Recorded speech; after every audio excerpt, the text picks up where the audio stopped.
Bom dia! Sejam bem-vindos mais uma vez ao Kibar Day e agora no painel Revolução Digital no Mercado de Capitais.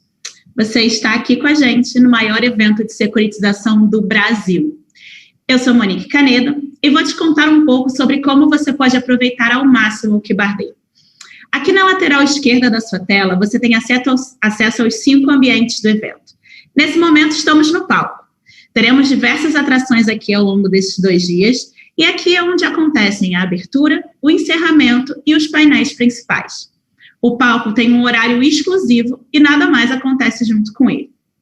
Depois que acabarmos aqui, vocês podem aproveitar e passar no ambiente exposição, onde estão os estandes virtuais dos nossos patrocinadores. Os estandes ficam abertos 24 horas durante o evento. Tenho certeza que você vai encontrar diversas soluções para o seu negócio e ainda aproveitar para fazer networking. Falando em networking, temos um ambiente exclusivo para conhecer outros profissionais do mercado de securitização. Somos mais de 2.500 inscritos. Nesse momento, temos quase 700 pessoas online e lá você pode correr o risco de encontrar um futuro cliente, um potencial parceiro de negócios ou simplesmente aumentar a sua rede de contatos. Essa é a sua oportunidade de fechar uma parceria enquanto ganha conhecimento. E no ambiente de sessões, temos atrações simultâneas nas salas do Kibar, salas dos patrocinadores, flash talks e na trilha educacional. A trilha educacional são cursos 100% gratuitos, com noções básicas sobre FDIC, CRI e CRA. E se você quer se aprofundar no conhecimento teórico e prático sobre esses ativos, estamos com 4 cursos online abertos no nosso site, www.ukibar.com.br. Cursos de cálculo do valor da cota de um FDIC, introdução ao FDIC, ao CRI e ao CRA. Dá uma passada lá e já se inscreve. E agora eu vou apresentar os nossos painelistas C-Levels de hoje. Para começar, Margot Greenman, CEO da Capitalis, Carlos Benites, CEO da BMP Money Plus e Sérgio Fúrio, CEO da Creditas. Como moderador, teremos o Gustavo Roxo, especialista em tecnologia e inovação, com mais de 20 anos no mercado e passagem pelos principais bancos de investimento no país. E Douglas Queres, aqui da Ukibar, que será o moderador de perguntas. O Douglas vai ser responsável por captar as perguntas de vocês no chat e passar para os nossos convidados. Eu só vou pedir que vocês prestem atenção para fazer as perguntas no chat do palco e não no chat do evento geral. Dessa forma, vocês vão garantir que as perguntas de vocês vão ser ouvidas e a gente vai fazer o máximo possível para responder a todas. Sua participação é fundamental. Agora eu vou passar a bola para o Gustavo e volto daqui a pouco. Muito obrigada. Bom dia pessoal, bom dia a todos, bom dia Monique, super prazer estar aqui com vocês, agradeço o Kibar, particularmente o Cal aí pelo convite, foi uma honra e um super desafio aqui, eu moderar esse painel aqui com só peso pesado aqui na conversa, né, e vamos ver se eu consigo um pouco com a ajuda de quem está na plateia desse palco virtual aí, com as perguntas de vocês, né. A Monique falou que tem mais de 600 pessoas ao vivo com a gente.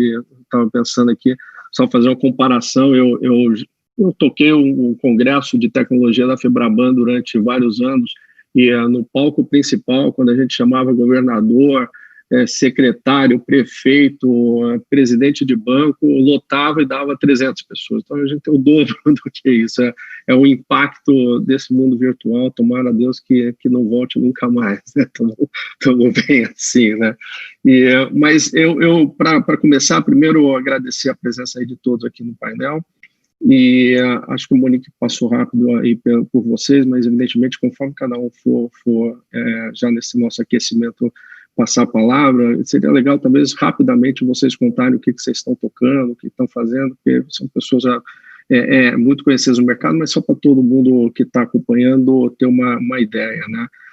Acho que o desafio nosso aqui hoje não é fácil falar de revolução digital, falar de transformação digital, esse é um assunto que está todo dia no jornal, acho que essa parte de dados, de tecnologia é tão impactante que hoje em dia a gente abre o jornal e na capa sei lá, da Folha de São Paulo, os caras falam em média móvel. Quando eu comecei a trabalhar, média móvel é um negócio assim para ciência de foguete. Qualquer um já está lidando bem com Big Data e essas coisas. Então, assim, um super desafio nosso, como é que a gente fala de tecnologia nesse grupo. Eu tive um papo rápido com o Margot e Carlos semana passada, para a gente pensar um pouco para que lado que a gente caminhava aqui no nosso debate. E acho que um ponto que a gente que ficou assim de reflexão comum ali é o seguinte: poxa, essa questão de transformação digital, de fintechs, desse mundo, dessa nova onda de transformação, vamos chamar que a primeira onda foi lá na época da web, né, no final dos anos 90, esse negócio já tem quase 10 anos, né? A gente está falando de coisas que já vem aí há algum tempo, né? O mundo de fintechs, etc., né?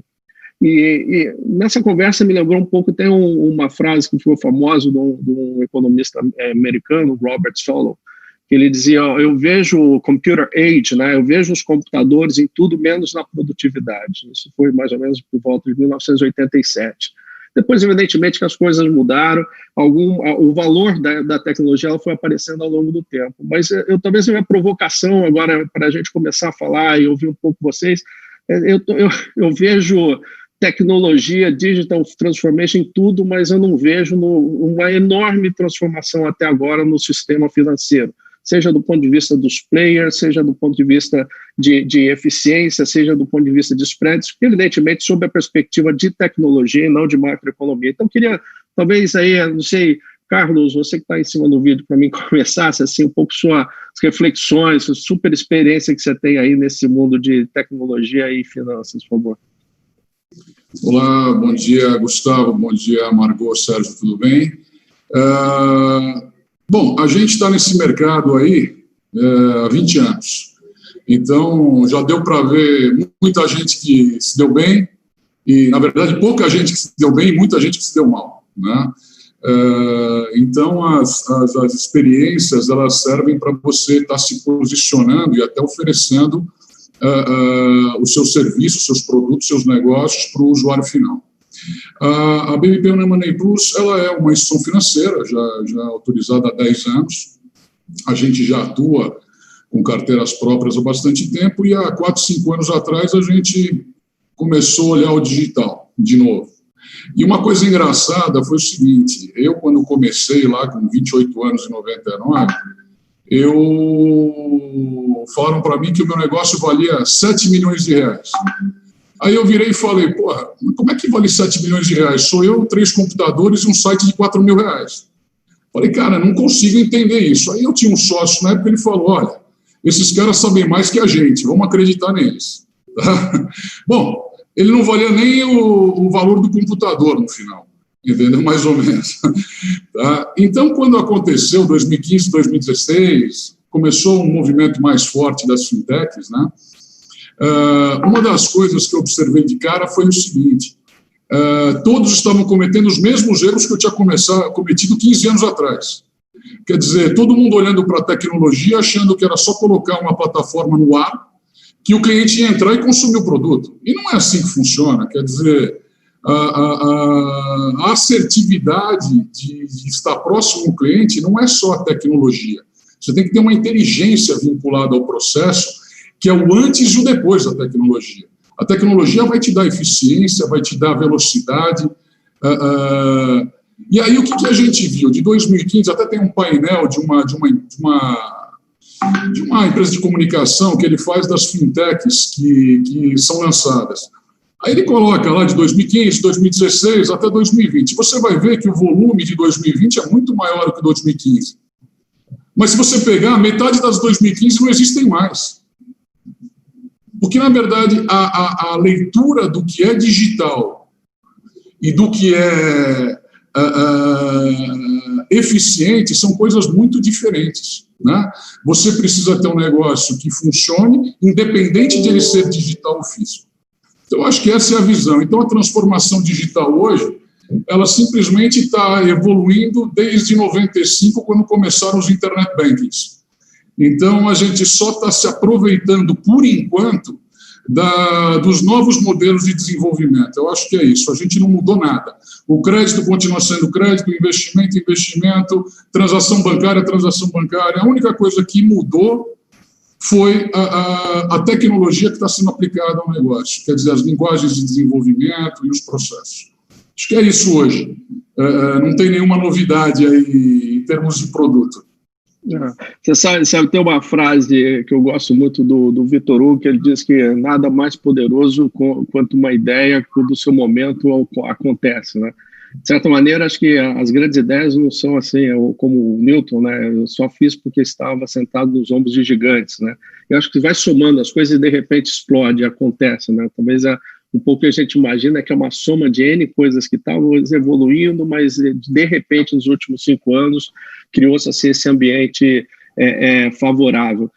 Mas talvez só passando aqui para a Margot um pouco também, porque a gente teve esse papo na semana passada, né?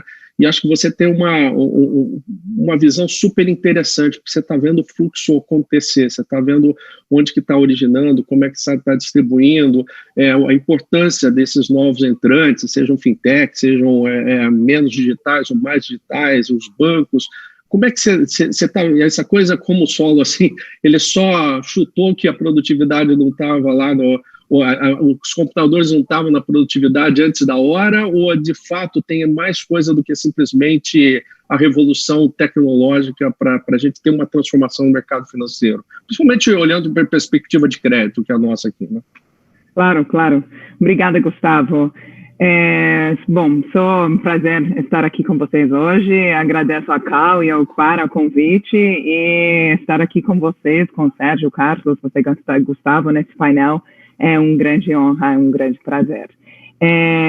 Antes de mais nada, só uma breve introdução à Capitalis. A Capitalis é uma plataforma tecnológica de infraestrutura de crédito. Então, estamos aí na maquinária, assim, de fazer a fábrica funcionar. Isso é nosso dia a dia. E aí, evidentemente, crédito, por ser um ativo que envolve dinheiro, tem o elemento dinheiro, tem o elemento tecnologia, e eu, como o Carlos bem citou, tem o elemento processo operacional. Então, essas 3 coisas são os pilares que compõem uma plataforma de infraestrutura de crédito.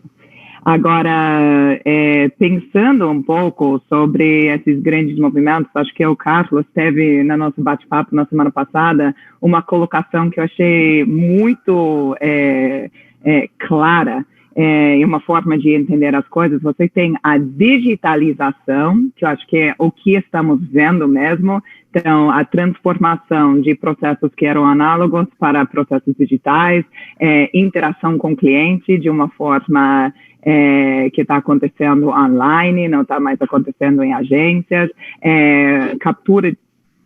captura de documentos que está acontecendo de forma digital, não mais no papel. Então, você tem a digitalização, que traz grande eficiência. Você elimina muito custo, até você tem mais controle da experiência do consumidor, do cliente, pode dar uma experiência mais na palma da mão, mais assertiva.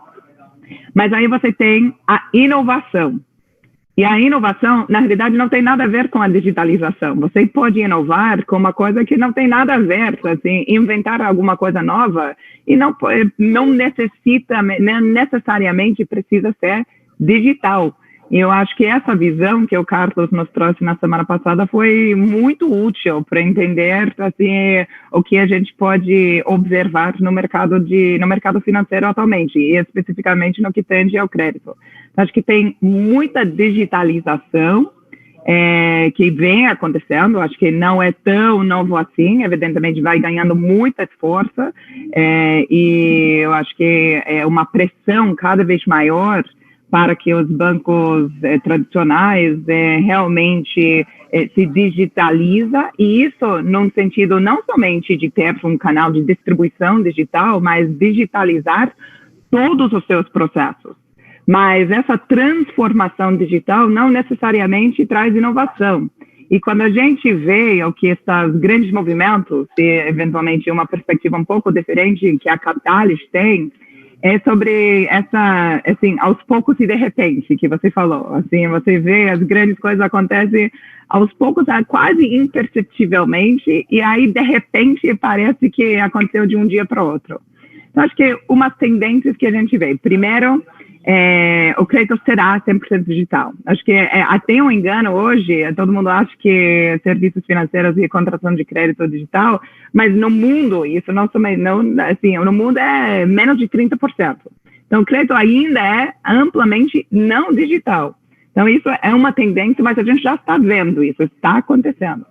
2, você tem os modelos de distribuição. Então, isso está acontecendo não somente através de, não estou falando de digital ou online ou offline, mas estou falando de quem está oferecendo produtos e serviços financeiros. Eu acho que já também é uma tendência bem clara, bem nítida, que você está vendo quando você vê Apple com seu cartão, Amazon oferecendo crédito, Mercado Livre com seu produto, Easy Invest oferecendo um produto. Então, a distribuição não somente será digital, que o crédito será digital, que é a primeira tendência, mas, na realidade, quem poderia oferecer esses produtos e serviços para os seus clientes não precisa ser um intermediador financeiro. Então, você vai ver novos players, novos atores que estão nesse mercado, que estão entendendo que a oferta desse tipo de produto e serviço financeiro agrega valor, ajuda, e ele já tem um relacionamento com esse cliente. Ele tem uma inteligência, até eu diria, mais ampla. Não sei se é melhor ou pior, mas traz outras óticas, assim, do que essa relação puramente da vida financeira da pessoa ou da empresa. E terceiro, eu acho que talvez estamos vendo uma grande movimento, que também acho que é percebida, mas essas coisas têm que se comunicar, de onde está o dinheiro.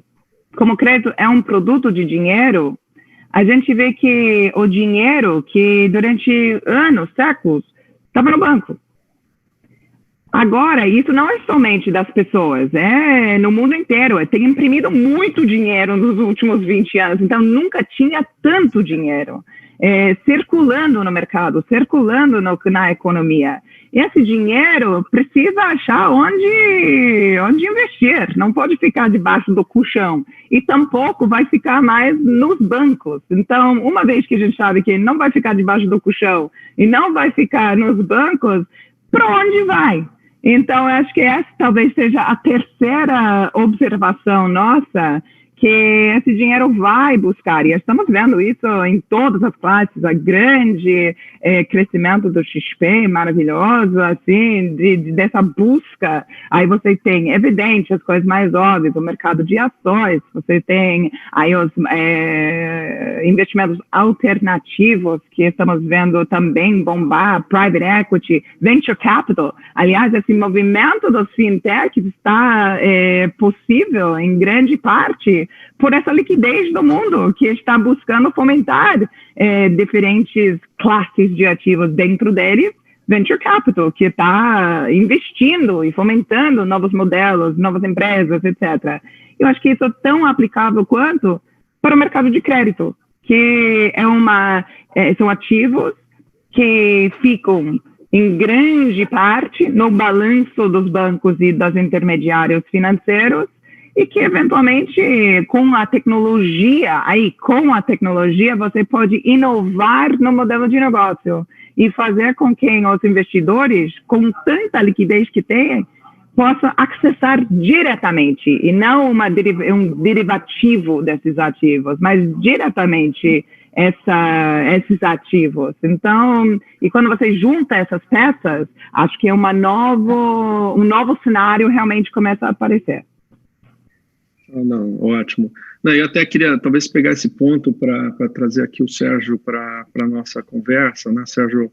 Bom, primeiro, super prazer estar contigo aqui também, e acho que o ponto que eu queria talvez ouvir um pouco, porque você tem aí uma história muito bonita na criação da sua empresa, e eu fico pensando, se você fosse fazer um business plan, você fez, sei lá, 5, 8 anos atrás, né, em crédito no Brasil, a conversa, olha, os spreads são altíssimos, as taxas de juros são altas, O Brasil é um país maluco, cheio de confusão, pô, esse negócio assim, tem uma absurda oportunidade de arbitragem através de tecnologia nisso daí.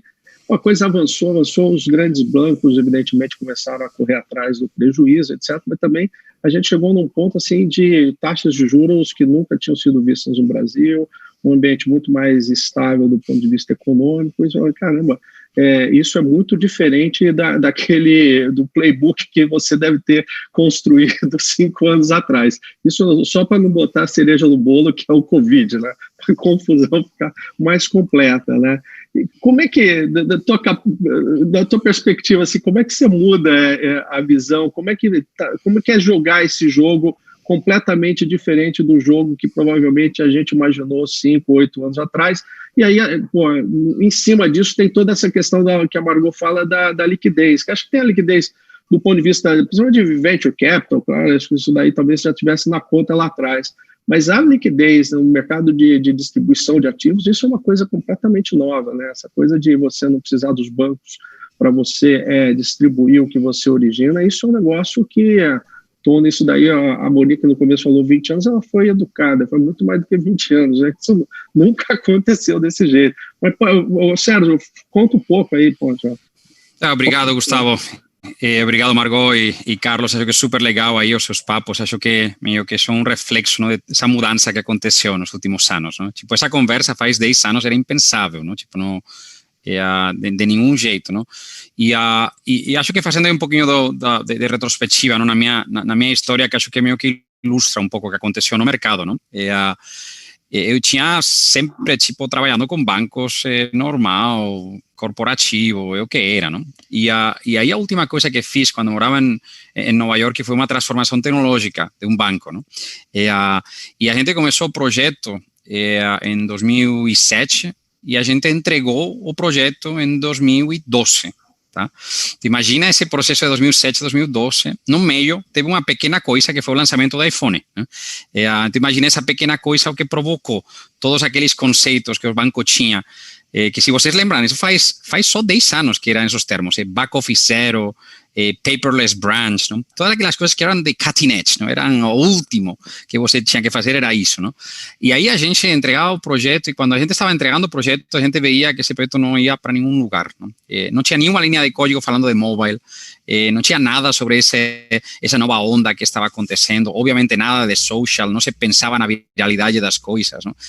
Era outro mundo, e o que acontece é que quando você está na indústria bancária, você sofre, logicamente. Eu simpatizo pra caramba com os bancos, gente, porque eles, de fato, fizeram o mercado brasileiro acontecer. Imagine que a gente não tivesse aí os bancos construindo essas 25 mil agências que a gente tem. Não teríamos população bancarizada, não? Essas agências jogaram um papel social incrível, não? No Brasil. Mas aí, voltando aí na história, não? Tipo, em 2012 eu falei, bom, chega já de isto, tipo, eu quero sair, quero virar empreendedor, vou tocar este negócio de tecnologia, que é bem bacana. Mas tinha muita pouca empresa de tecnologia focada em serviços financeiros naquela época, em 2012. De fato, o termo ainda nem existia. Fintech saiu como termo em 2013, um ano depois, não? Mas eu falei, pô, eu só sei o que fazer de bancos e tenho aqui alguns amigos que estão fazendo tecnologia, juntar uma coisa com a outra e vai embora. Não? E aí, descobri essa oportunidade no Brasil, que, bom, não é um descobrimento agora em retrospectiva, mas na época, agora tudo parece óbvio. Mas, gente, eu passei perrengues para explicar aos executivos do mercado financeiro no Brasil em 2012 que, olha, que o juro estava alto, que o spread, e falei, não, imagina, o banco brasileiro é eficiente, olha o cost to income. Eu não acreditava, falei, tem mais coisas além do cost to income, não? que tem que olhar. Não? E a gente o que descobriu é algo que agora, de novo, é muito óbvio, não? Que o que provoca que a taxa de juros fique alta para o consumidor não é a inadimplência nem é o custo de funding, não? É o custo operacional. Realmente, essa eficiência, a produtividade do canal de distribuição, o que provoca um juro muito maior, não? E aí a nossa história foi uma história de reinvenção, né? Tipo, a gente não botou um Excel, não cravou nenhum número, aconteceu do que a gente tinha botado no Excel, não? E aí essa pergunta que você fez, não? Realmente eu acho que as empresas que surgem agora, se o que tentam fazer é fazer o que a gente fez nos últimos 3, 4 anos, elas não vão dar certo. porque a gente não tentava fazer o que a gente fez nos últimos 3, 4 anos. Não era isso. Tipo, a gente estava fazendo outra coisa, que era um modelo que na época estava dando certo, que na época era geração de leads para a indústria financeira e ser um portal de acesso no canal digital, não? E o que acontece é que o mundo e o consumidor está mudando tão rápido que não existem já mais livrinhos, não? E o que existe é a capacidade de se reinventar cada segundo, não? De meio que questionar tudo o que a gente fez, não? E acho que isso cada vez é mais importante, não? A gente faz 5 ou 10 anos, lembro na minha vida anterior que a gente falava muito de estratégia, não? E sempre falávamos, bom, qual é a vantagem competitiva desta empresa, não? Qual é o moat, não? E a gente falava sobre um canal de distribuição único, sobre um acesso a determinado tipo de informação, um sistema de produção incrível. Isso te permitia planejar a longo prazo. Então, você fazia, de fato, planos estratégicos. A minha visão há 5 anos, há 10 anos, inclusive. E claro, isso hoje não serve para nada. De verdade, não serve. O que a gente cria, não? E eu percebi isso faz 4 ou 5 anos num painel com alguns representantes de alguns bancos, não? E aí o representante do banco meio que lá no final levantava a mão e falava, bom, mas ao final disto, tipo, isto é um aplicativo e a gente vai copiar o aplicativo e boa, e já está, não? E então aí meio que a gente meio que entrou numa conversa assim bem agitada e bem interessante, não? Porque o pessoal confunde uma empresa de tecnologia com que a tecnologia é o único que essa empresa faz, tá? Essas empresas novas, essas fintechs e demais, são muito mais cultura, é muito mais um coração diferente, é muito mais uma vontade de tirar fora da caixa e faz coisas que o pessoal não fazia antes, de tirar mitos, é muito mais de isso, não? Mais do que outra coisa, não? E aí o mercado de securitização é quem viabiliza isso para a gente, porque senão a gente esqueça, não? Tipo, a securitização permite a gente usar conceitos novos e usar canais novos, produtos novos. Outro conceito aí, não? Estamos emperrados às vezes em tentar pegar o banco do passado, botar uma camada digital e falar que isso é o banco do futuro. E a gente está emperrado a falar, não é isso, gente, não é isso. Tipo, o banco do passado cumpriu um papel bem fechadinho, em uma caixinha bem delimitada, e a gente não acredita que essa vai ser a caixinha que o banco do futuro ele vai cumprir. Vai ser muito mais abrangente. E a Margot falou sobre o Mercado Livre.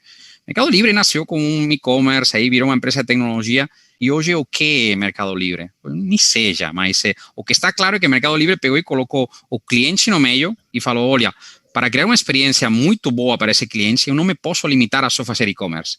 Eu tenho que me preocupar da logística para viabilizar aí a entrega do produto. Eu tenho que me preocupar do meio de pagamento, e aí criou o Mercado Pago, porque o mercado de pagamento não funcionava direitinho. E aí, de repente, o cliente não pode pagar, tem que financiar e criar mercado crédito, não? O que é hoje esse bicho, não? Então, aí meio que as fronteiras entre as diferentes indústrias estão sumindo, não? E realmente, se o banco, os players novos, inclusive as fintechs, nós, não?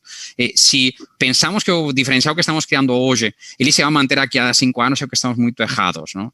Tudo o que a gente faz dá para replicar. O software funciona, estas coisas funcionam. E aí a grande dificuldade é que agora, já que temos uma infraestrutura que nos permite operar, como você cria um diferencial competitivo que realmente se te vai manter no tempo, não? E aí a capacidade de execução é o que marca a diferença, não? A capacidade de rapidamente você escalar e se reinventar e voltar a executar, jogar todo no lixo, botar de novo, não? Acho que isso é uma capacidade que vai ser cada vez mais necessária, né? Ótimo. Deixa eu talvez pegar esse teu ponto, Sérgio, e ouvir um pouco vocês no seguinte aspecto, assim. Eu vou pegar, eu sou péssimo de números, então talvez esteja pouca precisão aqui, como o voucher de $1.000, mas vamos dizer que é uma aproximação. Acho que o mercado, por exemplo, de pequena e média empresa de crédito, alguma coisa como uns 500 bilhões de reais no Brasil. Se não é 500, alguma coisa perto disso. E 500 bilhões de reais, talvez Margot tenha esses números mais precisos, né? Acho que uma parcela ainda pequena disso daí é securitizado, ou isso está sendo distribuído e não está sendo encarteirado pelos bancos. Eu fico imaginando assim, quer dizer, se você tem um ambiente de spreads mais baixo, onde a eficiência é mais importante, onde a sofisticação da informação é mais importante, onde a informação básica passa a ser não mais um diferencial, considerando o Open Bank, etc. Você tem um ambiente que a gente poderia falar assim, num cenário de 5 anos, esses 500 bilhões, vamos dizer, para o mesmo volume, uma parte disso enorme deveria estar saindo das carteiras de banco. Isso está pulverizando entre empresas ou quem cria essa experiência. Acho um pouco o ponto que Margot falou, eu trabalhei no passado com financeira, né? E o financiamento de automóvel, várias vezes o banco grande fala, não, eu vou fazer isso na agência. Você não faz na agência, nunca vai funcionar na agência. Por quê? Porque a experiência na hora que o cara compra o carro. Ele está comprando o carro, aquilo é o momento da verdade para ele. Ou seja, quem capturar esse momento, levou. Quem não vai capturar, depois é muito mais difícil a conversão. Eu queria ouvir um pouco de vocês, assim, qual que é a expectativa que vocês têm para o tamanho de oportunidade ou o tamanho que é capaz de se ocupar esse mercado que está a parte do mundo tradicional do banco encarteirando seus créditos? Acho que posso começar, e a gente tem uma bagagem legal nesse segmento. Gustavo, o que acontece nesse mercado é o seguinte, a volatilidade no comportamento das PMEs é muito alta. Tá? E, no caso, quem que conhece a PME? É o gerente da agência mais próxima dele. É aquele cara que vai dar o crédito para ele. Quando a gente fala de mercado financeiro. Se você pegar hoje as fintechs que operam PME, elas estão apanhando. Mesmo antes da pandemia, elas apanhavam. Tá? Porque você não tem a conta corrente, você não tem o fluxo, você não tem a transação lá dentro. E essa volatilidade do cara ser o dono da empresa, o diretor financeiro, o vendedor, quer dizer, ele é tudo, faz com que a PME tenha uma gestão um pouco mais complicada. Então, o que ela precisa é um controle maior do mercado financeiro para poder fazer com que a operação rode legal. Eu não acredito que, nesse primeiro tempo, o cadastro positivo vai ajudar muito, ou o Open Banking vai ajudar muito, porque não é o extrato bancário a mais, ou a operação de crédito que o cliente teve, que vai fazer com que ele continue pagando. Tá? O que vai fazer é você criar um mecanismo de crédito, tá? Que você faça com que ele se adapte ao fluxo de caixa do cliente. Então, você tem agora as opções da trava de recebível de cartão de crédito, que já é muito usada, mas não tão eficiente, porque ainda é um processo muito de troca de arquivos, né? Ele tem muito pouca tecnologia ainda. Vai passar a ter alguma coisa a mais agora, a partir de novembro. Então, esse colateral, para quem utiliza vendas através de cartões, ele é um movimento importantíssimo para você controlar. Eu brinco que o cliente é muito mais barato para o cliente R$1 por dia do que R$30 uma vez por mês. Tá? É muito mais barato isso. Então, você consegue controlar e trazer para ele exatamente o crédito que se encaixa na conta dele. Porque senão ele vai pegar um crédito imobiliário num lugar, ele vai pegar um capital de giro no outro, desconto de duplicata no outro. Isso aí vai prejudicando o PME e, obviamente, o banco vai ser o primeiro a tirar o pé. Tá? Então, mecanismos de geração de garantia, o home equity, por exemplo, apesar de o home equity ser para pessoa física, um crédito com garantia de imóvel, um crédito com algum tipo de garantia, de controle transacional das vendas do cliente, isso vai fazer com que ele tenha mais capacidade. E como que ele consegue chegar lá? O banco não vai ter a velocidade de atender esses clientes todos. A gente tem 5, 6 bancos no Brasil que não vão ter condição de atender essa turma toda. Se você mandar ficha cadastral da região para a agência mais próxima atender, ele vai levar uns 6 meses para dar conta de tudo aquilo. As indústrias, os clientes, as plataformas digitais, os fornecedores, os grandes varejistas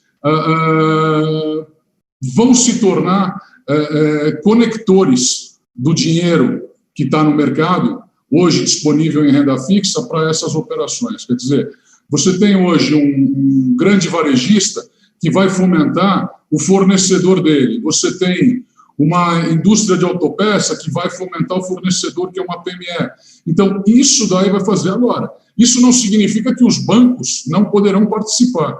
Eu até acredito que, no primeiro momento, o movimento da tecnologia vai fazer com que as fintechs se aproveitem, num primeiro momento, desse pedaço, mas, em seguida, os bancos vêm para tomar de novo. Não tem a força financeira, a robustez. Primeiro porque as fintechs, grande parte delas operam de forma monoproduto. E monoproduto no mercado, ele não se sustenta. Até você vê o Creditas aí do Sérgio já está criando mecanismos de você diversificar o seu mercado. Porque não tem como você ser, num longo tempo, cash flow positivo sempre. Você sempre vai ter uma barrigada de crédito, você sempre vai ter um excesso de confiança na tua política de crédito e que você vai perder um pouco de dinheiro, você vai ter uma crise econômica. Então, para você ter uma sustentação, você precisa ter essa diversificação de produtos.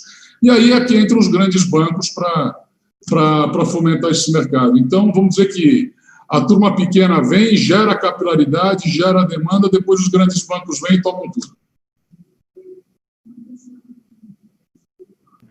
Acho que ficou mudo. Opa, foi a primeira vez, 1-0.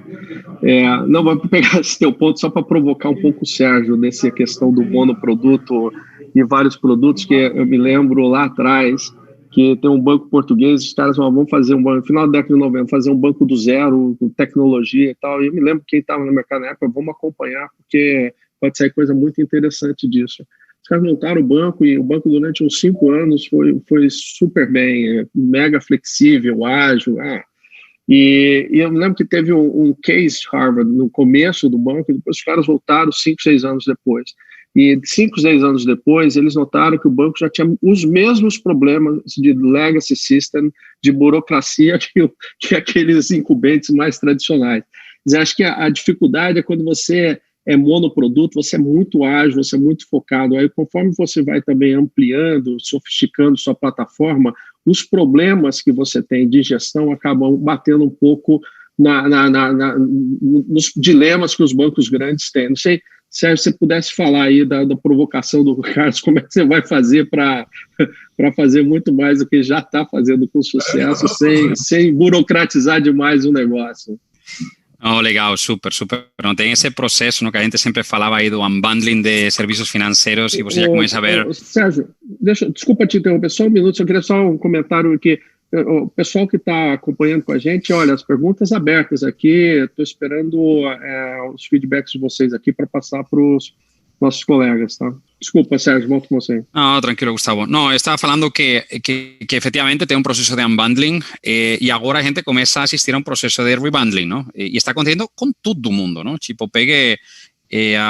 você falou da gente e agora fala um pouquinho sobre isso, mas pega a Stone, ele entrou como um monoliner a maquininha e aí bota ecossistema completo em volta, para que seguro já montou o banquinho por aí. A XP entra como uma gestora e aí de repente vai crescendo, aí percebe que tem uma oportunidade muito maior, isso é óbvio, não? Tipo, ao final o cliente está no centro e a oportunidade comercial, a capacidade de redução de CAC, de extensão de lifetime value do cliente é enorme como para ignorar. E quando... Eu fico chocado às vezes, que o pessoal meio que ele acha que pelo fato de uma empresa começar de um jeito X, essa empresa não pensou nos passos que vêm na sequência, ela provavelmente pensou em 23 caminhos e ela vai meio que iterando sobre isso. Então, para mim é bastante óbvio. Mas não pensemos que esse é o único caminho, não? Tipo, se eu pego os Estados Unidos, tem uma referência que a gente usa que é Quicken Loans, que virou agora Rocket Mortgages, ¿no? Y que es el mayor originador de crédito inmobiliario de los Estados Unidos, que es el mayor mercado en el mundo, ¿no? Es un mercado de 13 trillones de dólares liderado por un cara que es un challenger, ¿no? Mas o que ele fez focou totalmente em crédito imobiliário, totalmente, ao jeito absurdo, e o modelo de securitização, aí sim o mercado americano, não como o modelo brasileiro, que o pessoal meio que bota o crédito imobiliário no balanço e financia como a poupança, eles lá securitizam e com isso ele conseguiu meio que lidar e hoje é super referência. Então, tem monoliners também que conseguem meio que criar esse negócio. Olha, sobre o exemplo do Banco Português, acho que tem uma diferença. Quando eu estava fazendo essa transformação tecnológica, era 2010, tá? O tipo de código que a gente fazia lá não tem nada a ver com o tipo de código que se faz hoje, tá? O tipo de linguagem nativa, aberto, API, todo API. Não só você conversando com terceiros, sino você dentro da sua própria casa, não? Então, os monolitos cada vez existem menos, não? E cada vez são mais infraestruturas abertas, onde você desenvolve uma solução que tem um job to be done, que depois reaplica para outro bicho. Inclusive, depois você comercializa no exterior, não? Então, eu acho que na tecnologia teve muito avanço, tá? Isso não quer dizer que a gente não cria legado. A gente cria legado.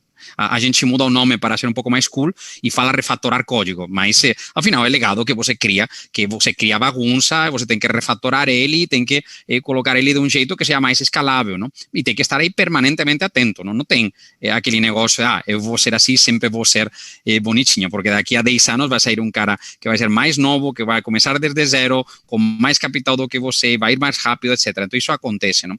No nosso caso, até que a gente vai um passo além, não? A gente falou, olha, não só é a casa, sino que também o carro, também o salário via do consignado, sino que a gente faz a entrada aí com o cartão de benefícios na parte de pagamentos e de soluções empresariais. A gente lançou financiamento de veículos, como você gosta, por via do varejista, por via da revenda, e aí de repente a gente bota o Consumer Solutions, não? Que são produtos e serviços de consumo, não? Onde a gente, que embora era uma fintech que só fazia crédito, agora 20% de nossos usuários novos, 20% de nossos novos clientes, eles vêm de produtos não financeiros, tá? Onde eles começam comprando um iPhone com a gente ou comprando um carro com a gente. Então, você falou de um problema, Gustavo, que refleti muito nisso, não? A gente tentou. Vamos fazer financiamento de veículos aqui diretamente no canal online. Impossível, não dá. O cara vai na revenda. Então, a gente que teve que fazer? Olha, faz parceria com a revenda e 2, reinventa-te. E ao invés de você pensar que o carro só pode ser vendido na revenda, vende você mesmo o carro. Então, a gente começou a vender carros. A gente está comprando carros de nossos clientes, pegando o carro, arrumando o carro e vendendo, comercializando. Isso, quando você começa a ter um pouco de escala, de repente as economias são boas. Você está assumindo uma parte da cadeia que antes não assumia.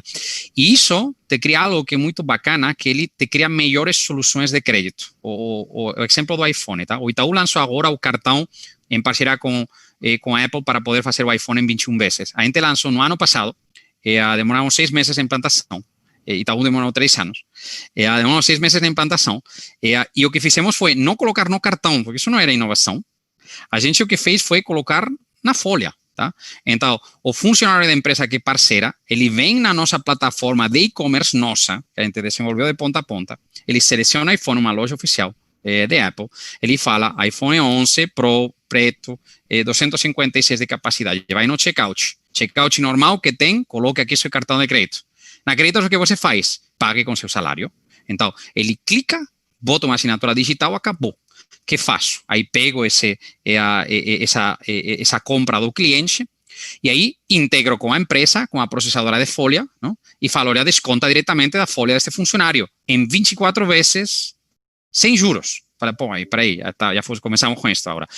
Aí você trocou o modelo de inovação. Aí o que você fez? Você foi ao fabricante e virou um distribuidor do fabricante. Com isso você recebe rebate de cada transação que você fecha e reinveste ele no produto financeiro. Então, claro, esse tipo de coisas, o que você fala, rapidamente você tem aqui uma diversificação dos produtos que você tem, que você acaba meio que não podendo gerenciar. E aí volta ao meu ponto do começo. O diferencial competitivo que eu estou vendo nas empresas que estão mandando bem no mundo da tecnologia, não está em ter uma tecnologia que é incrível. Está em ter uma capacidade de execução na escala rápida que o incumbente não tem e que o incumbente não consegue. Não?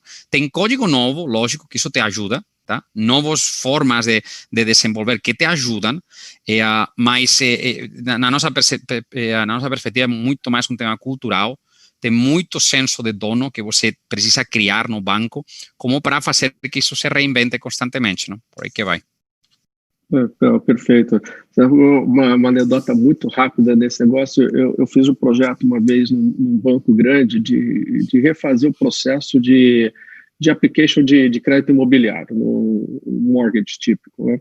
E, bom, isso deve ter uns 10 anos. Não era tão sofisticado como acredito, você pode imaginar. Mas eu lembro que melhorava muito o processo, mas a hora que a gente já via a produção do banco era zero, assim, nada mudava. Não, vamos na agência para entender o que estava acontecendo. Aí você sentava com o gerente da agência, mas explica aqui, olha, você viu que dá para fazer isso, tá? Agora não precisa mais mandar, não vai ter mais malote e tal. E eu, não, porra, cara, tudo isso daí que você falou está perfeito, maravilha e tal. Então, mas por que você não está fazendo crédito imobiliário? Meu amigo, é o seguinte, O camarada chega aqui, ele vem com isso, dá um trabalho, ele fica no meu pé o tempo inteiro, vai dar uma dor de cabeça. Sabe o que eu falo? Eu falo pro cara o seguinte: atravessa a rua, vai lá na Caixa, faz o crédito imobiliário, vem aqui que eu vou te dar um cheque especial turbinado para você. A minha margem é maior, eu não tenho dor de cabeça. Não, assim, às vezes é a tecnologia, mas o que está por trás para você fazer uma operação grande, movimentar, é super difícil. Mas, Gustavo, aí, só te complementando, tipo, eu acho que o maior obstáculo à inovação que tem o sistema bancário é a canibalização do produto rentável, não? Tipo, eu tenho 3 produtos, cheque especial, cartão de crédito, empréstimo pessoal, gerando 300 bilhões de reais em net interest margin. E, cara, tipo... Sabe, é difícil, tipo, você trava nesse tipo de coisas, e é human nature, tipo, é normal isso. Exato. Eu tenho meu ROI que tenho que cumprir, tenho meu net income que tenho que cumprir, é innovators dilemma, não? Tipo, realmente é muito complexo sair daí. Mas dito isso, só meio que queria meio que adicionar, porque senão parece aqui que eu estou meio que defendendo uma posição de que, olha, a fintech é impressionante e o banco não. Cara, nada a ver com isso. Se você pega o mercado americano, fintech no mercado americano não chega a 5% do mercado como um todo. Aqui, entre todos nós, ainda que teve uma criação de valor, de equity value. Aí sim, o share de equity value. Se você pega Stone, Pax, XP, só com esses 3 já tem suficiente. Compara essa criação de valor com a destruição de valor que tenho na indústria de serviços financeiros tradicionais, é absurdo. Tinha por aí um report que soltou alguém, não me lembro aí quem foi, o pessoal da Welt. Soltaram um report que fiquei fascinado. Tipo, o equity value dos 5 maiores bancos no Brasil, nos últimos 10 anos, só fez que cair. O equity value dos 5 maiores players de challengers, mais algum outro super conhecido no Nubank. Junta tudo isso, gente, chegamos exatamente ao mesmo nível. Tipo, o equity value dos 6 maiores challengers é igual hoje ao equity value dos 5. Mas em market share de volumen, que é o que impacta ao consumidor, o que impacta ao investidor, ainda continua sendo 90% está na indústria bancária, não? Então tem um desafio aí de que o banco continua sendo um bicho muito grande, ele tem muitas vantagens competitivas, uma base de clientes de 30, 40 milhões de pessoas, com track record monitorado deles, acesso a capital barato, etc. Não? Então, não é uma briga fácil. Acho que a parte legal de todo este ecossistema de securitizações e fintech se juntando é que eles fazem muito barulho, e fazemos barulho, isso é legal, porque o barulho faz que a indústria como um todo se mexe, não? E se faz se reinventar, não? E acho que aí é onde podemos contribuir mais. Né? Não, perfeito, ótimo. E queria só trazer aqui a visão da Margot para uma coisa que também está no meio dessa competição, assim, vamos dizer, de challengers, como o Sérgio está falando, tal, que é o papel do Banco Central nos últimos anos, né, desde da gestão anterior, de ser mais assertivo em buscar maior competição para esse mercado. Quer dizer, nós estamos agora entrando no último trimestre desse ano e a gente está falando de um modelo de pagamentos novo, que é o Pix.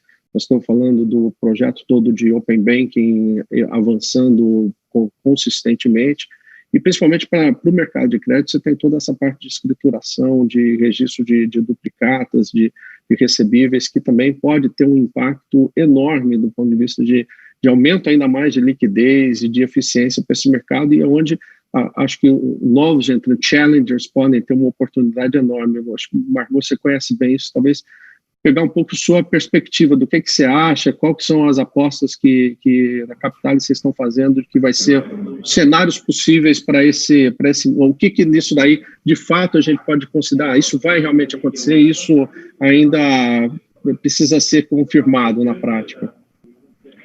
Bom, acho que o que houve, assim, se você vê de aquela perspectiva de 50 mil pesos, é que houve um Banco Central que privilegiava estabilidade acima de concorrência, porque há uma briga entre esses dois conceitos, de estabilidade e concorrência. Então, era nítida que, saindo assim, o plano real, a inflação, etc., houve uma escolha clara. E eu acho que essa escolha, se a gente conseguir manter a estabilidade financeira que tem sido construída, foi uma boa escolha para o Brasil daquela época.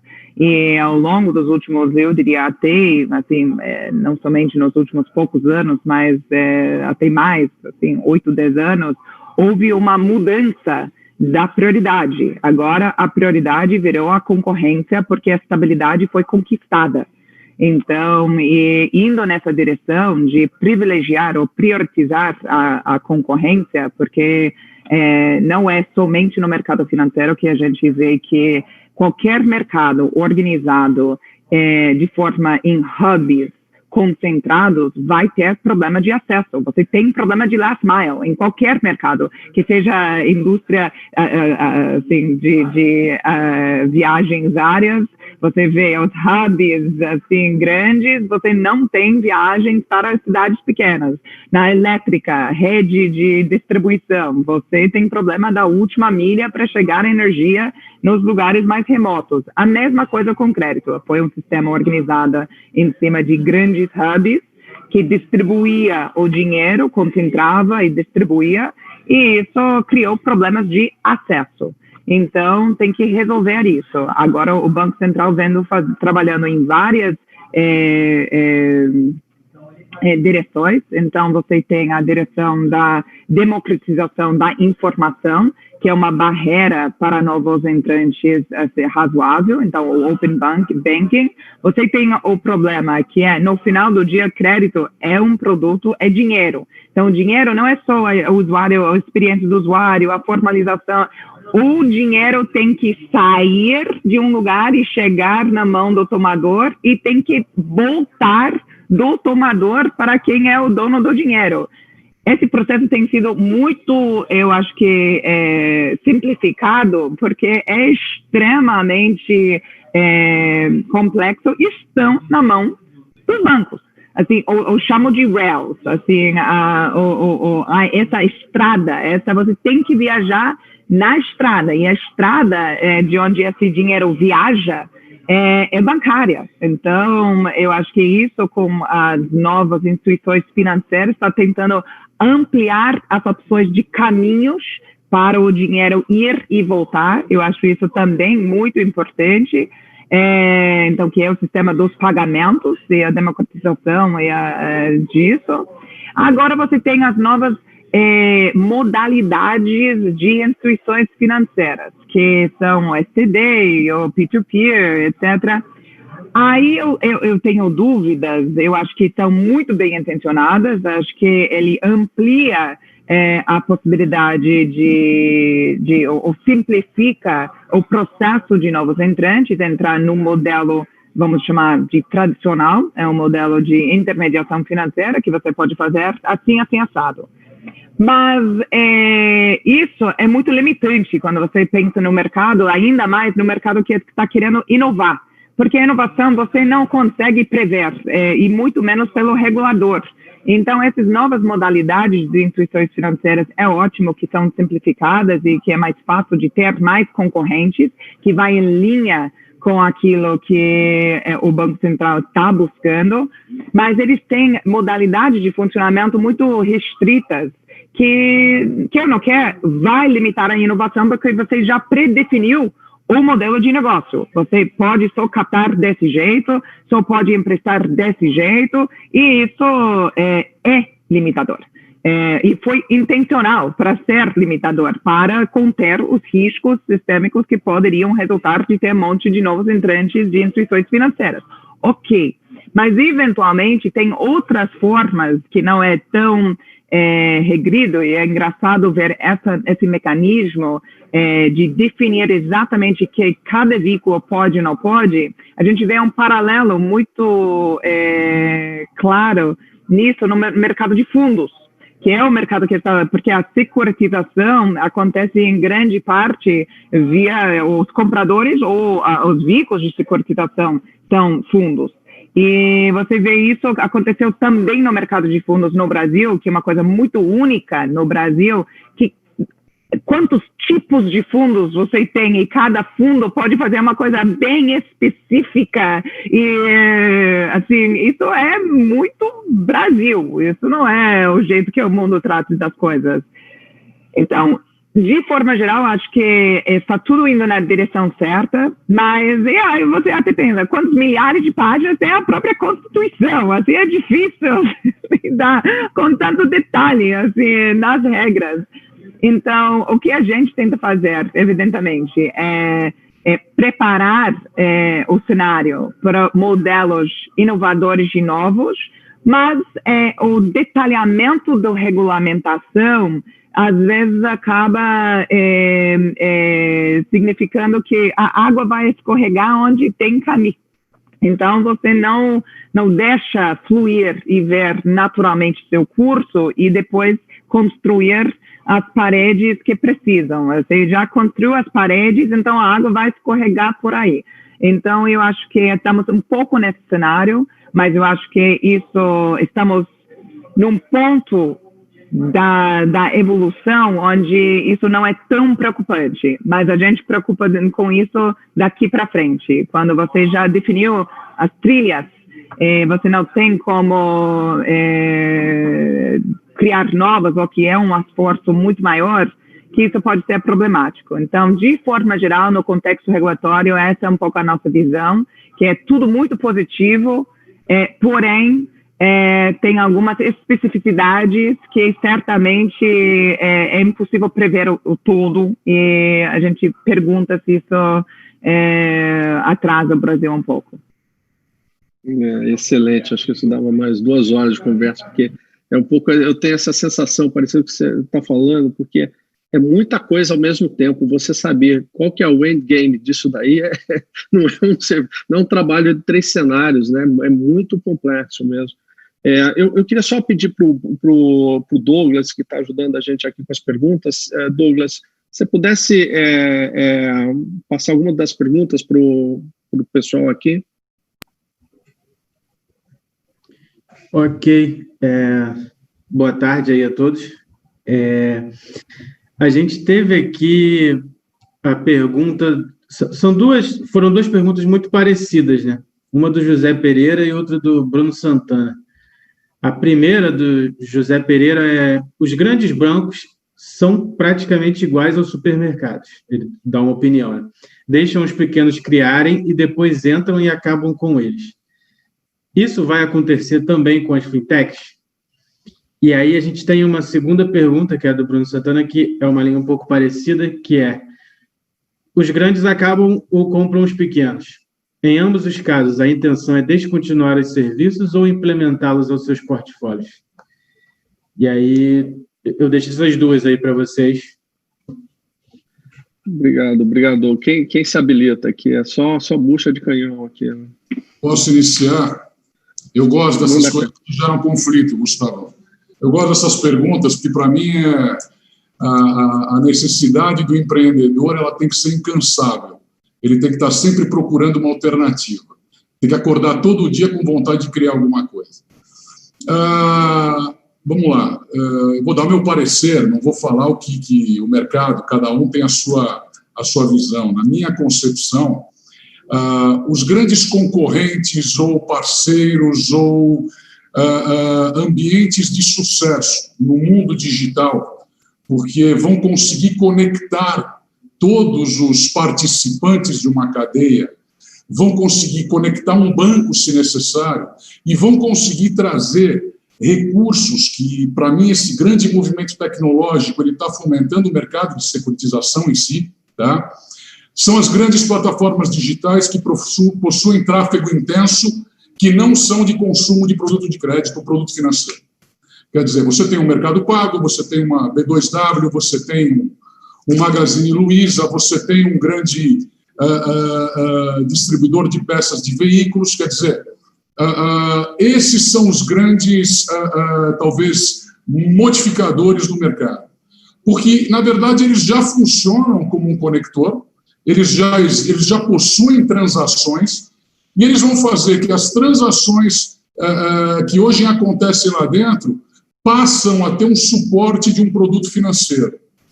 Então, uma movimentação financeira vai poder acontecer dentro desse ambiente, uma antecipação de duplicata vai poder acontecer dentro desse ambiente, futuramente produtos de consumo para os funcionários dessas empresas vão poder acontecer dentro desses ambientes. Tá? Num primeiro momento, essas grandes plataformas, algumas já se aventuraram, então você vê o Mercado Pago, eu participei desde o início dessa operação, conheço ela de ponta a ponta, hoje eu e a Margot estamos juntos nessa, né? Fazendo essa operação, e desde o primeiro minuto, a ideia nunca foi concorrer com o banco, sempre foi criar um produto interessante para o cliente. Então, ele não deixou de transacionar o produto, de comprar e vender produto, para migrar para um crédito. Ele simplesmente embutiu o produto de crédito dentro daqueles milhões e milhões de pessoas que passam na porta dele o dia inteiro. É a mesma coisa que você colocar dentro de um shopping Iguatemi. Hoje em dia não, mas antigamente, para os mais velhos, você tinha a loja de crédito dentro do shopping Iguatemi, que era um escritóriozinho pequenininho que quem não tinha, na época, pouco cartão de crédito, quem não tinha dinheiro ia lá na lojinha lá parcelar as compras da loja. Quer dizer, era um movimento que você pode entender isso aí muito como uma fintech hoje, se você quiser, só que de forma física, vamos dizer assim. Então, eu acredito que poucas fintechs, como o mercado é assim, as fintechs normalmente elas estão muito mais preocupadas com o valor da companhia, e quando elas começam a entrar num processo de governança mais pesado, elas começam a ter os mesmos problemas dos grandes bancos para se movimentar, independente da tecnologia que elas têm. Porque elas não têm, primeiro, histórico de anos e anos e anos com esses clientes. Elas não têm capilaridade suficiente para gerar um volume de negócios que comporte a estrutura interna que elas possuem. Tá? E aí você entra num dilema. Quem que são os caras que vão se sobressair? São os caras que têm facilidade de se movimentar para o lado onde o mercado está indo e que tem caixa suficiente para aguentar porrada por anos, anos e anos, até que eles atinjam uma maturidade organizacional, operacional. Primeiro você vê um ciclo de crédito, uma carteira de crédito, ela só pode ser validada depois de 2 ciclos. Se você tem uma carteira de CDC básico de 12 meses, você precisa de 1 ano e meio a 2 anos para validar sua política de crédito. Durante quanto tempo você vai perder dinheiro? Tá? Então, enquanto você está olhando equity, isso funciona muito bem. Quando você começa a usar dinheiro de mercado para você apresentar, onde você começa a ter fundos de investimento em direitos creditórios, operações de securitizadoras, que começam a comprar os seus ativos, a exigência em cima da tua estrutura de análise de crédito, de governança, de gestão de cobrança, ela vai ser muito maior. E aí a gente fala, pô, mas o banco é muito pesado. Ele é pesado porque precisa ser pesado. Ele vai ser leve com a eficiência do mercado que a tecnologia traz, mas uma gestão de uma carteira de crédito, uma gestão de cobrança, se você não tiver a robustez de um grupo forte, de uma auditoria interna forte, de uma área de compliance forte, você não aguenta. E isso é caro. Isso não tem como você operar sem estar preparado. E como é que você se prepara? Com o tempo. Com o tempo. Você não tem banco. Eu tive um cliente meu que ele foi colocar nas nossas contas digitais dinheiro e ele me pediu uma carta de fiança. Eu falei, como carta de fiança? Não, pega do Itaú. Carta de fiança para eu colocar o meu dinheiro aí. Eu falei, cara, a carta de fiança não vai resolver. Sabe o que vai resolver? Você ficar comigo. Daqui 10 anos você vai confiar em mim. A gente pode estar falando de um mercado que está muito bonito nas mídias sociais, mas o grande mercado mesmo, os 200 milhões de habitantes, eles não consomem essa operação digital ainda. Para que eles consumam isso, você tem que transformar esse mercado numa cultura. Tá? E essa cultura é só com muito dinheiro e com muito tempo. Então, nesse momento de hoje, o que eu tenho achado, o que eu tenho entendido como o grande movimento das operações tecnológicas é fazer com que capital que estava parado dentro de fundos de investimento chegue na rua, sem depender dos bancos. Mas isso ainda é muito pequeno. É muito pequeno. Esse mercado ainda é muito pequeno, ele tem muito que crescer. Mas agora você tem uma corrida muito grande de grandes empresas, grandes varejistas, plataformas digitais que ainda não possuem operações de crédito, na constituição de fundos de investimento. Por quê? Eles têm milhões de pessoas passando na porta deles, eles veem uma opção de oferecer um crédito consignado, de oferecer um crédito, um CDC, um financiamento de automóvel, um crédito pessoal, e eles vão passar a oferecer. Só que o que acontece? Essas empresas não estão preparadas para analisar crédito, elas não estão preparadas para gerir uma carteira de cobrança, né? Então, elas acabam utilizando o suporte de algumas fintechs, de algumas operações de plataformas bancárias, de Banking as a Service, que podem fazer esse serviço, que é o que nós fazemos. Hoje, a gente tem 56 fintechs utilizando nossa plataforma, temos 18 entre grandes empresas e plataformas digitais, temos mais 18, e temos 68 fundos de investimento utilizando nossos negócios, além das nossas 250 milhões em carteira própria de crédito. Quer dizer, como é que eu faço para atender esse monte de gente, onde cada um tem um empreendedor que pensa diferente, que faz diferente, Quer dizer, primeiro, a gente tem que organizar e falar, gente, crédito é crédito, cobrança é cobrança. Se você quer inventar na ponta como que você vai oferecer para o teu cliente, o teu fluxo de pagamento, o teu processo, isso é fantástico. Mas na hora de você analisar crédito, você precisa ter o controle disso na mão de forma robusta, porque você pode ter certeza absoluta, em algum momento do teu roadmap, você vai ter uma barrigada para baixo. E nesse momento, você tem que estar preparado. Se você não estiver preparado, você só vai enxergar o buraco quando ele não vai ser mais possível de ser fechado. E isso é o que mais tem acontecido. Se você pegar hoje o resultado desse capital todo de fundos que foi investido em fintechs de crédito, na grande parte delas, principalmente na PME, pequena e média empresa, você vai ver que todas as cotas subordinadas estouraram. Aí você vai falar, mas por que estouraram? Vou deixar bem claro, os bancos têm perda em PME entre 5% e 8%. As fintechs têm perda em PME entre 12% e 16%. No momento de risco sistêmico, de crise regional, de desemprego, a operação explode. A operação onde você não tem o trânsito do capital do cliente, que ele demanda a tua conta corrente como do banco tradicional, ela explode. Então, a ideia da fintech foi excelente, o fundo de investimentos foi constituído, captou diversos investidores, em equity foi colocado muito dinheiro, o motor de crédito foi muito bem desenhado, tem lá o seu diretor de cobrança que trabalhou não sei quantos anos no Banco Pan-Americano, exemplo, no Santander. Só que aí, e a operação rodando lá dentro, funcionando lá dentro, com todas essas características ao mesmo tempo que vieram todas de um lado e do outro? Não vai dar certo. Não vai dar certo. Então, o que eu acho que esse grande movimento das fintechs é trazer dinheiro novo para o mercado, que antes não estava, agora muito mais, com o auxílio do governo, a taxa de 2%, que eu acho que não vai durar muito isso, mas enquanto durar é excepcional esse capital, tá? Mas em algum momento, eu vou dar um exemplo para vocês, a gente tem um grande banco, que a gente faz a operação deles de adquirência, e a gente já está transferindo toda a tecnologia, construindo toda a tecnologia para eles operarem diretamente. Então, já vai sair de uma fintech essa operação. Só aí complementando aí o Benítez, para dar aí contraponto e depois a Margot, acho que está pedindo a palavra também aí. Olha, meio, não? Acho que tem algumas diferenças. Se você pegar o exemplo de consignado público, é exatamente o que a audiência provocava, ¿no? Tipo, o banco, o consignado público foi criado pelos challengers, ¿no? Que naquela época eram o BMG, o Panamericano, a BV, etc. E aí, aos poucos, quando o banco viu que esse negócio crescia, porra, foi lá, comprou e foi, ¿no? E ele não queria fazer isso porque era um produto inovador, consignado público, margem baixo, muito superior. E aí ele foi e comprou tudo. Tipo, BMG foi para Itaú, BV foi para Banco do Brasil, por que vai, não?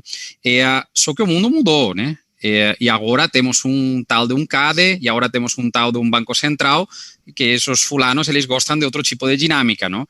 E acho que o exemplo da XP foi matador, para mim foi divisor de águas esse exemplo, não? Olha, você pode investir por aí, mas você não vai integrar esse negócio, não? Então acho que o mundo mudou e agora o regulador temos ele menos afim a fazer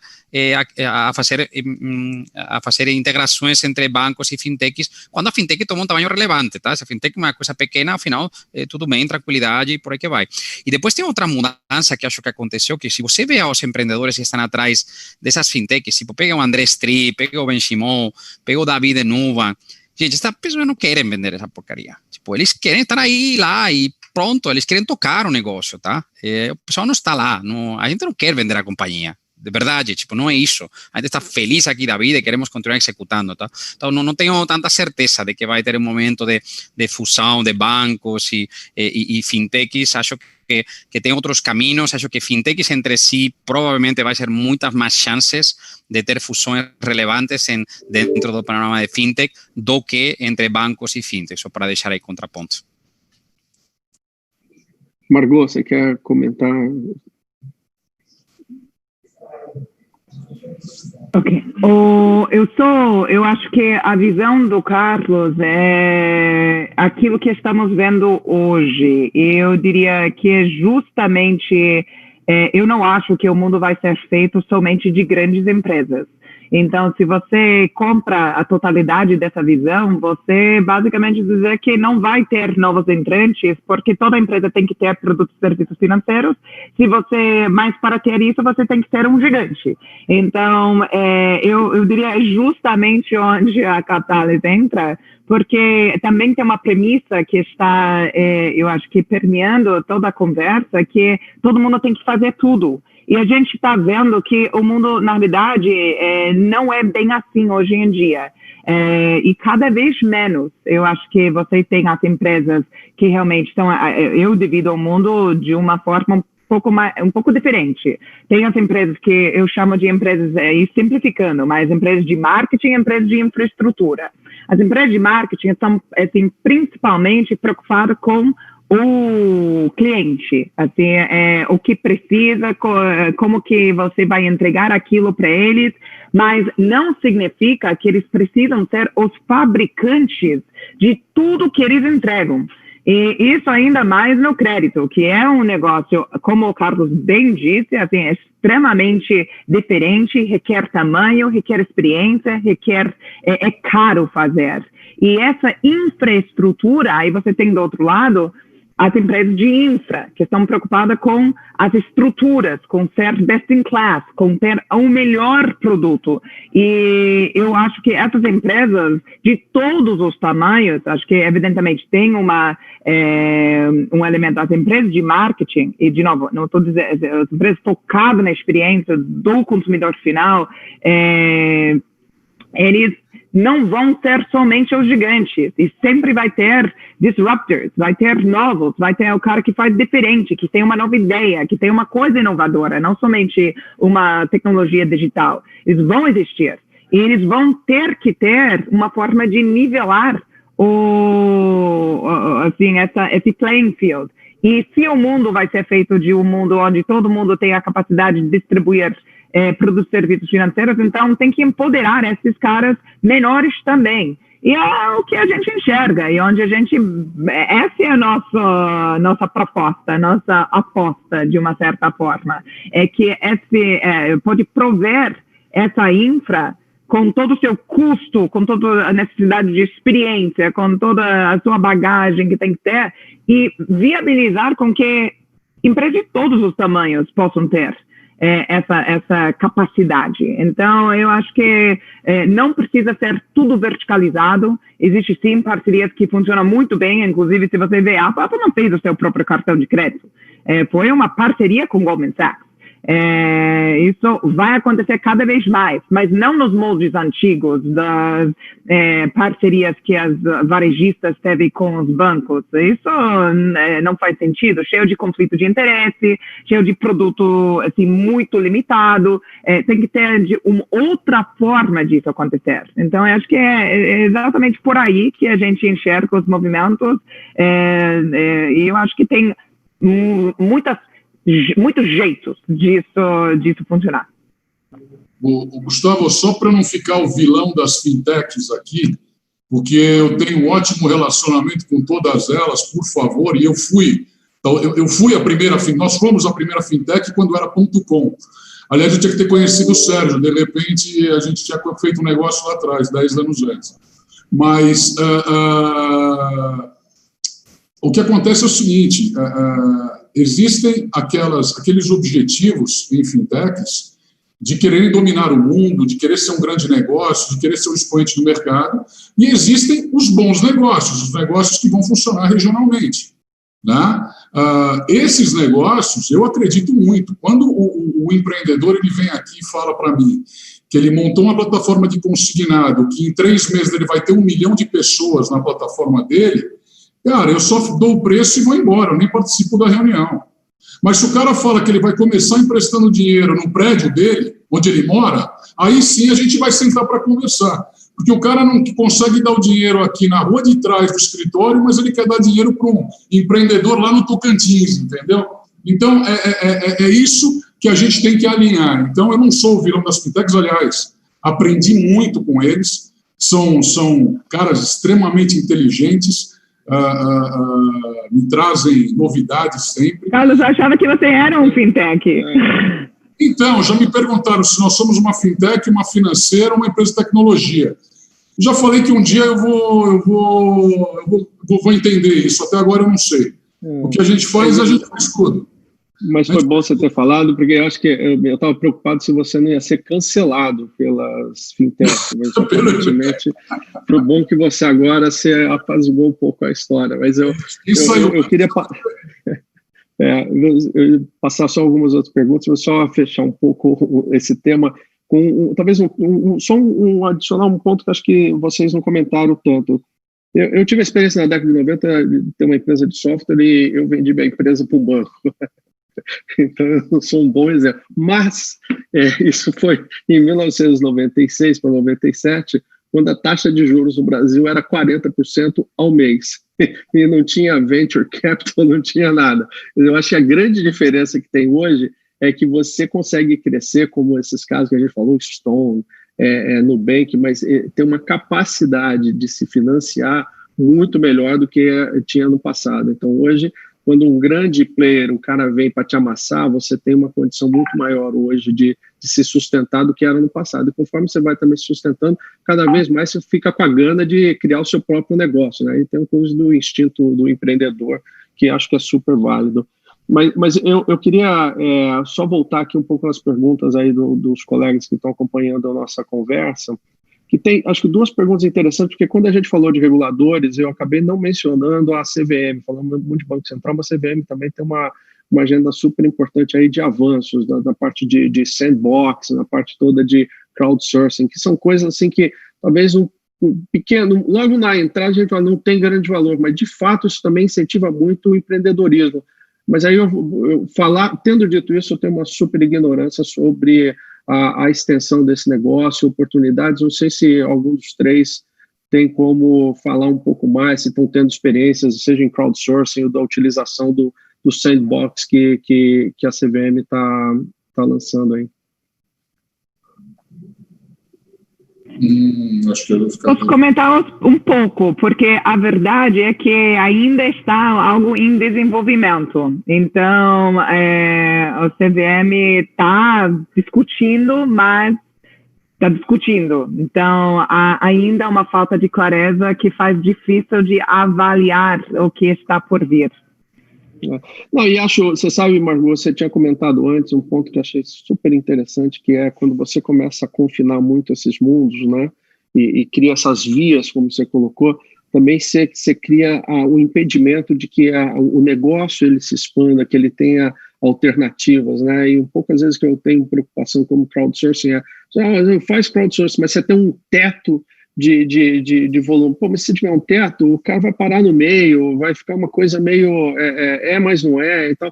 Eu acho que tem uma reflexão que o regulador tem que ter, assim, ouvindo um pouco os stakeholders e pensar como é que você faz alguma coisa que de fato dê capacidade para que os passos seguintes ocorram de maneira fluida, né, e não que como no Brasil você tem uma MEI, vai mudar de MEI para limitada, que você vai ver o que vai te custar essa confusão, né? Essa mesma cultura está nas próprias empresas, as estruturas empresariais. Então, permeia um pouco a cultura de corporativa, mercado de capitais e bancária, em tudo. Eu acho, só complementar a Margot, eu concordo, acho que a CVM está demorando um pouquinho, seria super legal que a CVM acelerasse esse ritmo de inovação. A gente viu o case super sucesso do Banco Central, tipo, a gente conheceu ele em 2016 e viraram melhores amigos, tipo, de verdade, e eram caras que queriam, bota aí, que precisa, estou aqui para te ajudar e tal, não? E acho que a CVM tem a iniciativa do Sandbox, mas não tem ainda nada aí, acho que tem mudanças vindo por aí, em quanto a regras dos FDICs, de 4,5 a 400 também, coisas que vão mudar e que provavelmente vão ajudar também, não? Mas sinto a mesma sensação de que poderíamos ir a 200 por hora. Não? Ótimo. Só voltar um pouco ao nosso tema básico, que era a revolução, né, tecnológica. E acho que todo mundo aqui tem uma super experiência de onde que foi, como que isso aconteceu, né, nas empresas de vocês. Que talvez um pouco vocês pudessem passar para quem está com a gente aqui, assim, o que vocês estão vendo, assim, que é tecnologia de ponta, o estado da arte que deve ter efeito, tem tido efeito no negócio de vocês, inteligência artificial aplicada a crédito, melhoria de processos, cybersecurity, então uma explosão de interesse por cybersecurity no mercado financeiro, né, investidores. Quando vocês olham, nem tanto para trás, mas mais para frente, assim, o que vocês acham que são super apostas de coisas que o momento já chegou, como a gente falou no começo, né? Não é GPT-3 que vai mudar o discurso do presidente da República daqui a 20 anos. Não, assim, para os próximos 3 anos, o que vocês veem como super apostas aí nas tecnologias que estão aparecendo? O que eu acho e o que eu tenho acompanhado, em 2017, 2018, a gente foi em um evento, a Money 2020, em Las Vegas, 2019, esse ano não teve, e uma das coisas que a gente viu entre o primeiro ano e o terceiro ano que nós fomos, foi que não houve mais incremento em desenvolvimento, houve simplesmente melhoria dos processos que já tinham. Tá? Uma das coisas que mais me chamou a atenção e que já vem há uns 5 anos aí rodando bem, nos Estados Unidos roda muito, porque o volume de crédito nos pontos é monstruoso, são as ferramentas de inteligência artificial mesmo, tá? E machine learning, para você poder atender uma demanda muito grande de forma dinâmica. Hoje, para você fazer dentro de uma instituição grande, com uma carteira grande, você vai precisar de um enorme número de data scientists, de analistas de crédito, de gestores de risco, e grande parte desse trabalho, principalmente o trabalho braçal, de segregação em clusters, de grupos de clientes, você já consegue. Talvez não tenhamos timing de carteira suficiente para ser tão assertivo, mas já existem ferramentas que cobram. Por exemplo, você vai jogar 500 mil clientes, você vai ter uma resposta em 1 hora, que normalmente você levava 4, 5 dias, 1 semana para ter, e você ainda tinha erros nessa resposta. Quer dizer, você já tem informação para poder tomar uma decisão, tá? de seguir com aquela carteira. Por exemplo, você vai comprar uma carteira de alguém, você já tem aí mecanismos para fazer isso. Então, você tem empresas como a H2O.ai, Zest, DataRobot, tem gente já usando aqui no Brasil, tem bancos já contratando essas ferramentas, utilizando ainda no back deles, mas ainda tem toda aquela dificuldade. Para isso você vai ter que trocar umas 10 pessoas e a cabeça do diretor de risco, então demora um pouco, mas essas ferramentas eu acho que nesse momento eu acho que é a grande assertividade. E, obviamente, a evolução da conexão entre as pessoas e as suas informações. Quer dizer, você se conectar ao banco e ter a sua informação e poder compartilhá-la, você se conectar a um Detran, a um órgão governamental, ter a sua informação e poder compartilhar a sua conta de telefone, e você poder compartilhar, ao invés de você dar um upload do documento e quem receber lá puxar um OCR para puxar o documento, nem sempre é assertivo, metade cai na mão de alguém para analisar. Não, essas, a gente acredita, eu tenho acompanhado muito o .gov.br, tem muitas coisas que já estão evoluindo e que eu acredito que isso daí vai dar muita velocidade no crédito para a pessoa física. Dá muita velocidade mesmo. Não. Tá? Margot. Sim, complementando muito rápido. Olha, eu acho que são os mesmos tópicos de sempre, não? Acho que tenho a sensação de que faz 20 anos que trabalho em banking e sempre são os mesmos tópicos com um software que é um pouco diferente, um pouco melhor que o anterior, mas o que hoje chamamos machine learning na época, pues eram modelos estatísticos que foram evoluindo, não? E isso é óbvio, não? Que dados estão no coração de todo o que todos nós estamos trabalhando, não?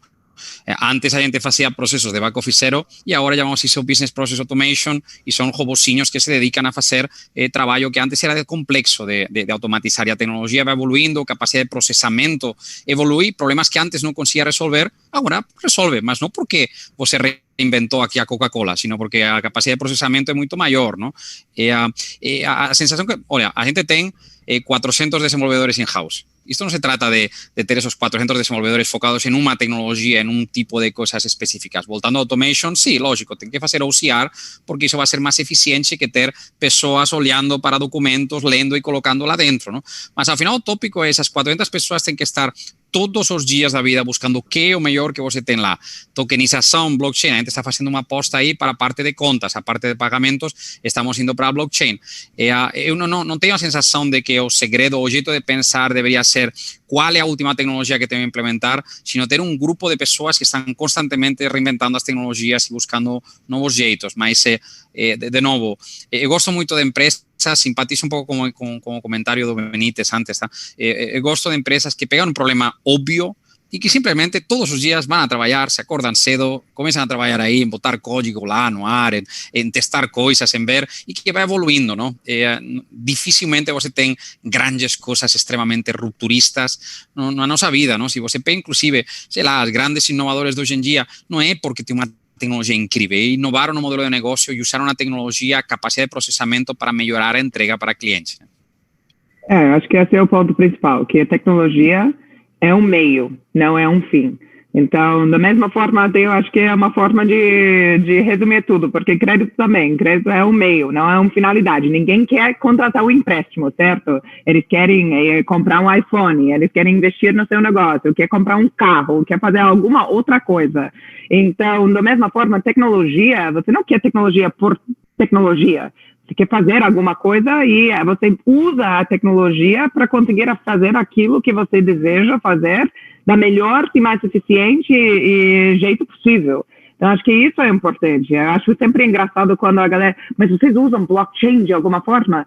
A gente estudou blockchain, estamos vendo blockchain, entendemos todas as funcionalidades que o blockchain apresenta, mas você precisa fazer a avaliação se essa tecnologia é a melhor ferramenta para conseguir fazer aquilo que você quer fazer. E se não for, não use. Então, de novo, tem a ver com os objetivos do seu negócio e não tanto... A tecnologia é um meio, então tem que manter isso muito claro. Ótimo. Tem um ditado que fala que para quem tem um martelo, tudo parece cabeça de prego. Então, às vezes parecem essas tecnologias e as pessoas ficam... freaking out para usar, né? Não interessa se tem valor. Você escolher o que não fazer, às vezes é muita sabedoria mesmo, né?